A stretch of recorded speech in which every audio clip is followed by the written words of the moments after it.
ज्ञान वो इन्वेस्टमेंट है जिसका डिविडेंड यानी मुनाफा जीवन के अंत तक मिलता रहता है। मैं ऐसा मानता हूं कि एक सामान्य जिंदगी जीने के लिए इंसान को रोटी कपड़ा और मकान के अलावा अगर किसी चीज की सबसे ज्यादा जरूरत होती है तो वो है शिक्षा, एजुकेशन। आपके पास यदि धन है तो आप उसे गोल्ड में कन्वर्ट कर सकते हैं। धन हो या सोना,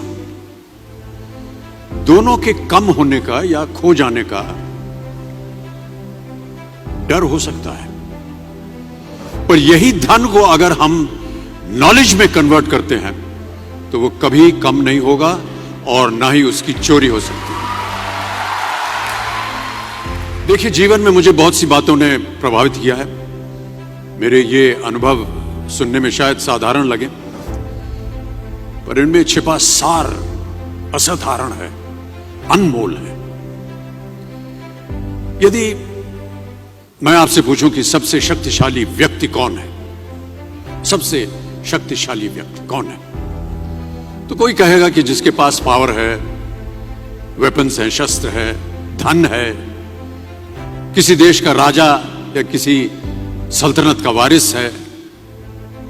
मेरा ऐसा मानना है कि वेपन्स, मनी किसी को पावरफुल नहीं बनाते, या अगर बनाते भी हैं तो कुछ समय के लिए ही बना पाते।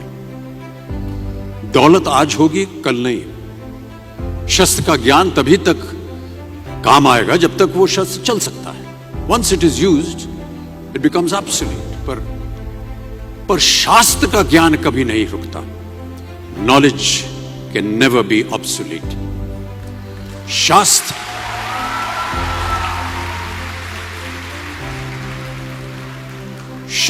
ज्ञान शस्त्र ज्ञान से ज्यादा असरदार, प्रभावशाली और शक्तिशाली होता है।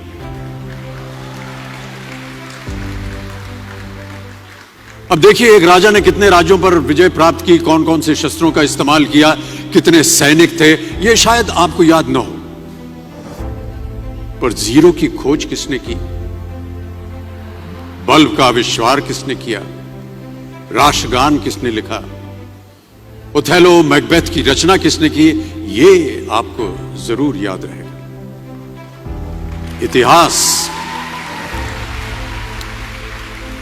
इतिहास गवाह है कि एक राजा अपनी शक्ति के बल पर केवल वहीं तक पूजा जाता है जहां तक उसका साम्राज्य फैला होता है। वो केवल अपनी प्रजा का प्रिय होता है, पर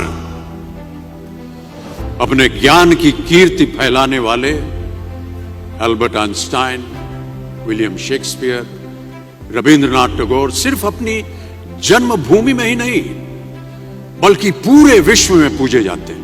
संपूर्ण मानव जाति के लिए वो प्रेरणा स्रोत बनते हैं। ज्ञान का धनी व्यक्ति हमेशा ही सम्मान और आदर योग्य होता है, क्योंकि ज्ञान वो कवच है, वो शील्ड है जो आपके जीवन में आने वाली कठिनाइयों से आपकी रक्षा करेगा। फिर किसी भी शस्त्र की आपको आवश्यकता नहीं होगी। दो चीजें इंसान यदि अपने जीवन में एक बार सीख लेता है तो वो उसे कभी भूलता नहीं। एक है तैरना, स्विमिंग, दूसरा है साइकिल चलाना।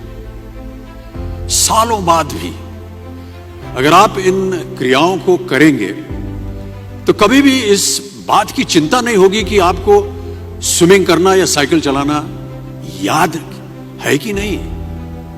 You will confidently do it. काश कि हम पढ़ाई भी इसी नजरिए के साथ करें, that when you will chase knowledge, numbers will always follow. देखिए, महाभारत में जब गुरु द्रोणाचार्य ने एकलव्य को अपना शिष्य मानने से और अपने गुरुकुल में लाने से इनकार कर दिया था, तो एकलव्य ने क्या किया, अपने गुरु की प्रतिमा, एक मूर्ति बनाई और केवल उस मूर्ति से प्रेरणा लेकर ही धनुर्विद्या सीखने में वही सफलता प्राप्त की जो बाकी योद्धाओं को द्रोणाचार्य के गुरुकुल में रहकर हुई। उस प्रतिमा के रूप में एकलव्य को हमेशा अपने गुरु के पास रहने का एहसास था। और जब गुरु साथ में हो तो सफलता हासिल करने से आपको कोई भी नहीं रोक सकता है।